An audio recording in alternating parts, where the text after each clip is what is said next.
So Kieran said that after being up 2-1 and then giving up the equalizer, he said it felt like a loss. Do you agree with that? Feels more like a loss than a win.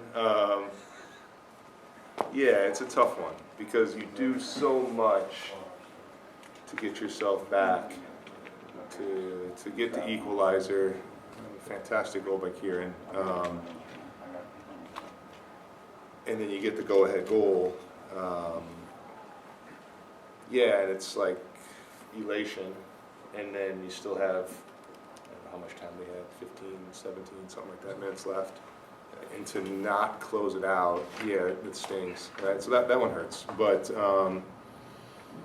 yeah, I think that's a, 4 set-piece goals in the game. It's that kind of game. Wasn't the most beautiful football I've seen in my life, but yeah, it was a test of character and commitment, and yeah, I thought the guys passed that test.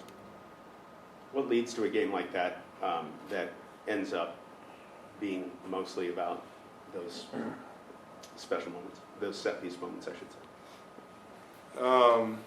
Yeah, Stanford, it's a very tough team to play. They do, the system is, is there, and it's been the same for, they have 3 national championships. I mean, the system is built to play the way they play, and the kids buy in, and it's very hard to break down, and they take little risks. Yeah, so that kind of creates a game where I didn't see the stats, but we couldn't have more than 5, 6, 7 shots in the game, So, and I don't think, they had a few more than us, but I don't think it was like, it was just a game with not a ton of chances. So, yeah, what leads to it, I think, is their disciplined approach of little risk and not giving away chances, and us gave away a few, but we couldn't quite stretch well enough or really crack it. On the go-ahead goal, it went to a review, and when the official got you and the Stanford coach together, it looked like he was having a long chat with you, and we were speculating that maybe he was setting you up for disappointment. Was his explanation, or how did he explain what he saw? He said it was bar, then the wheel is what he said, the wheel on the side of the goal. So you can tell, whenever a referee pulls both coaches together, whoever the referee looks at is normally the person the decision is benefiting, because he doesn't want to look at the other guy. So he's looking straight at me. So I was like, oh, it's probably going our way. So it seems to be that's always the way, human nature. You're not staring at the guy you're disappointing. Normally you're looking at the guy you're gonna, give the good news to. So I pretty much, and the guys were all saying it was pretty evident, and we had the video ourselves, so we felt pretty convicted that it was going to be. How important is having somebody who can deliver those set pieces, whether it's just a good ball to be able to score, to just that mentality and then ability? And yeah, Kieran serves, it's not he doesn't serve a good ball, he serves a wonderful ball. The pace he puts on it and where he puts it, Brock did really well to meet it. Yeah, but all you had to do was just direct it at the goal. It's got so much power on it, you just got to get in the way of it. So, yeah, it's an absolute weapon. So, yeah, he takes great pride in it. He hits a ton of free kicks after training, and he works on it, and it's something you're not going to take him off free kicks by any means, because he can put the ball in a dangerous spot, and then, as you saw in the goal, yeah, he's got the confidence to strike it from anywhere. Is that key to have somebody who wants to take it, who isn't going to let somebody else take it? Yeah, no, it's assigned, right? So there's a right footer and a left footer on it, and normally, yeah, that one that they scored on was obviously, if you're going to shoot it, it's a left footer. If you're going to serve it, it can go either way. But yeah, you got to trust him. He's got a special talent, and he's an excellent player. So he's going to step up and smash one like that on frame. Go at it, man. You got Cesar Rubalcaba back. How did he look to you? And what does his return to the lineup change in terms of the way you're able to defend a dangerous team like Stanford? Yeah, I mean, Caesar's a leader of the team. He's one of the captains. Like, he was out for 3 weeks. He got himself back really fast. I mean, he trained like half on Monday, like 2/3 on Wednesday. He trained full, 2/3 on Tuesday. He trained full on Wednesday, and then yesterday was just light. So he had one full training session under his belt, and he went 90 minutes without a problem. Like, the kid's a winner. So, yeah, I mean, we managed the time without Caesar really well, but to have him back is a great boost for the team.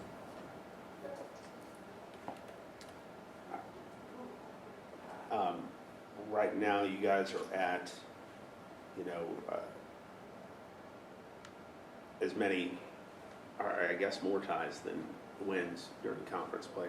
And when you look at it like that, and it's not meant to be a negative, you've got a really good team, but you're a little bit more of a low-scoring team this year. And so when you think about that, does that change as the year goes on? Does it change the way you expect to be able to win games with this team, or are you still hoping that this team gets to a consistent kind of a 2 to 3 goal a game?